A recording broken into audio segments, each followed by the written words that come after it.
Now, ladies and gentlemen, my next guest is no stranger to JF Show listeners. Monaghan resident John Hamill, up until recently, was an officer with Atheist Ireland. And last week, the Work Relations Commission ruled that he was discriminated against after he applied to be a chaplain with the Defence Forces. And John Hamill is with me on the line. Thank you for taking the call. It's not the first time that we've discussed this issue on the programme, John. So why did you take the case to the WRC? Firstly, good morning, Joe. It's good to talk with you again. I hope you're well. And the case originated really when I had a long-standing interest in chaplaincy in general, which was actually a point that was litigated during the hearing. But in relation to the Defence Forces in particular, I became aware of a regulation within the Defence Forces that requires all chaplains to be appointed by bishops. So I think still as it stands today, according to the Defence Forces regulations, you can only be a chaplain if you're a Christian. And I think that's very disrespectful to the non-Christian members who serve in our Defence Forces.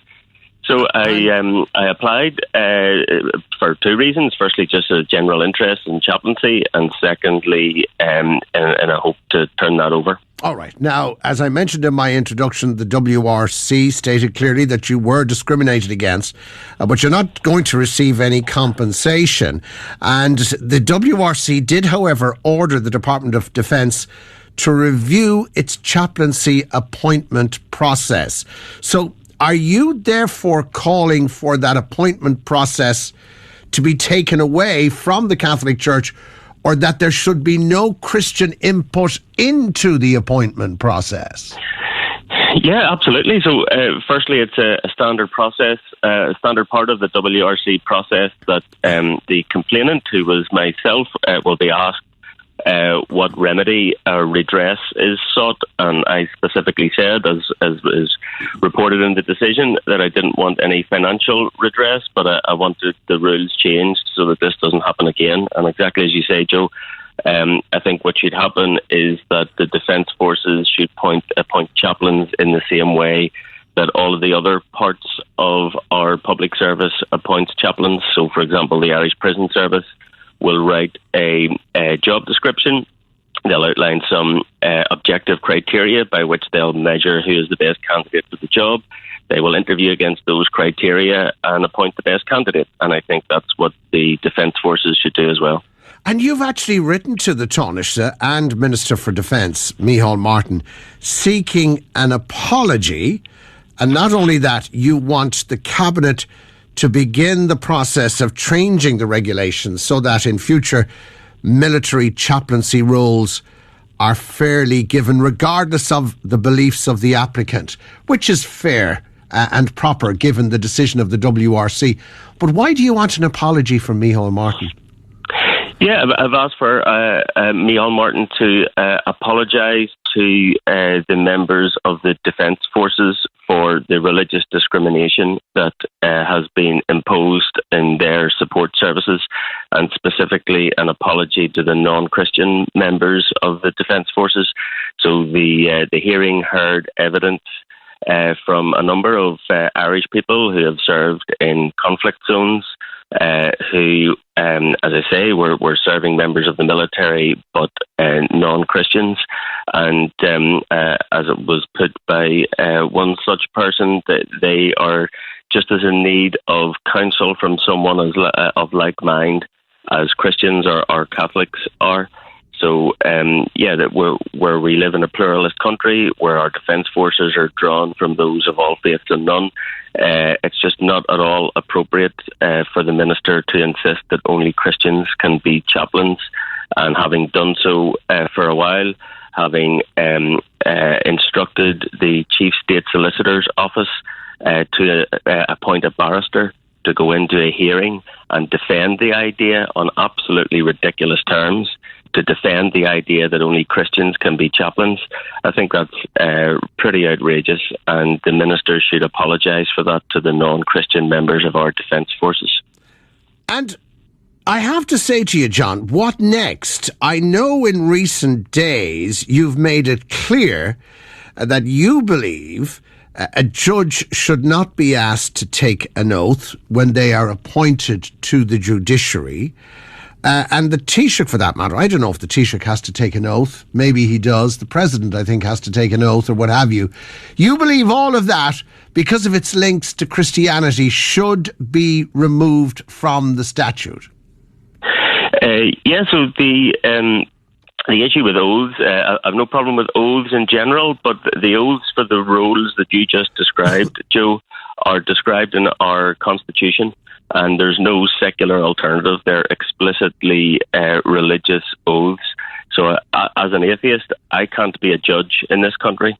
I can't be Taoiseach. I can't be Taoiseach. I can't be president.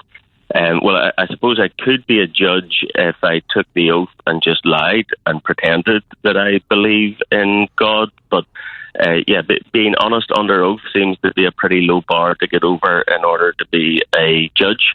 So in order to change those oaths, in order to introduce a secular alternative, we would need a referendum. And I think that's a pretty urgent thing to consider.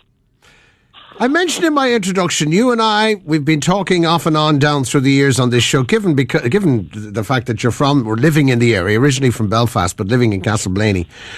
What is this crusade? What is this mission all about, John? You were brought up a Catholic and you've lapsed since, and that applies to so many people. But what's it all about? It looks like you're trying to undo any hold, any influence that the Catholic Church or the Christian Church has on any arm of the state. Is that what you're trying to do here? Absolutely. Joe, why on earth should one group of people have control of public services just because they believe the universe is controlled by an invisible carpenter who lives in the sky? I mean, that's an entirely crazy idea. But what's equally crazy is that in the past, you came onto this show to announce that you had joined the Congregationalist Church of the Flying Spaghetti Monster, otherwise known as the Pastafarian Church, and at one stage, I understand you had been seen wearing a colander to announce your appointment to the world. Is that still the case?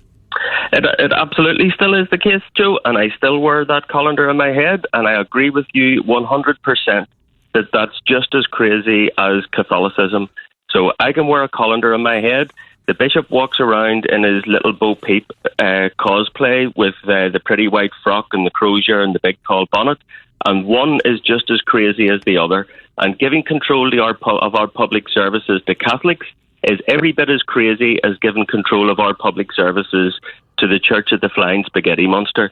Maybe you would like to explain to me, Joe, why it's any less crazy to believe in an invisible carpenter than a flying spaghetti monster. Right. Why is one more crazy than the other? I'm no theologian, so I'm not even going to start to explain the mystery of Christianity and Christ and what have you. But what I do want to say is, you're as determined as ever, aren't you? You're just not going to stop. This is a win for you in relation to the Defence Forces, but there are other things you've planned. How about, for example, something that's very topical at the moment, our education and the links with the Catholic faith with Christianity. There's more diversity nowadays, thankfully, in relation to educate together.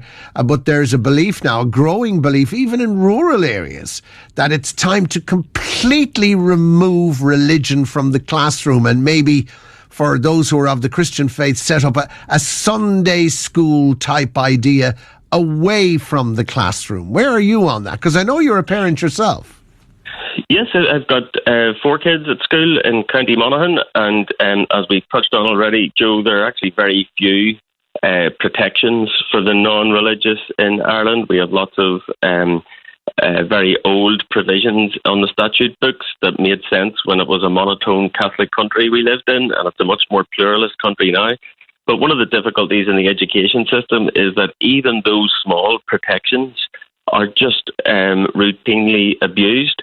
So, for example, it says in our Constitution that if a school accepts public money, once you accept public money from the state, then you have to respect the right of any kid who does not want to attend religion classes.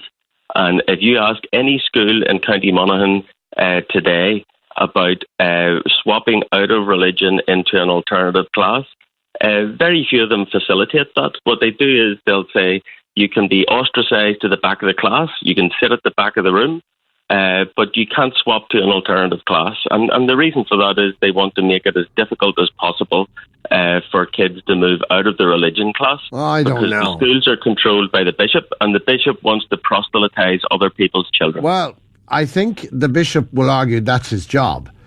First and foremost, to try and get as many as possible into the church. If he wants to proselytise other people's children, he can buy his own schools. But Right. I pay for the schools as much as the bishop does, Right. and But that's why the in Constitution fairness to says the I have the same bishops- rights as him. In fairness to the bishops, they have been to the fore in this region in starting the process of divesting a number of schools that were under their patronage, if that's the majority wish of parents who have children attending those schools.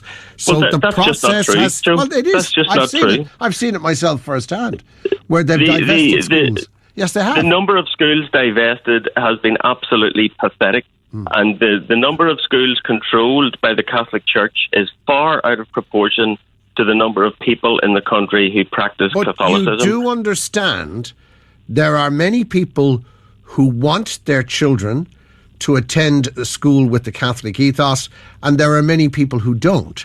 So the challenge here is to But find somewhere in why between. do they want to prevent my kid from swapping out of the religion class and into the science class?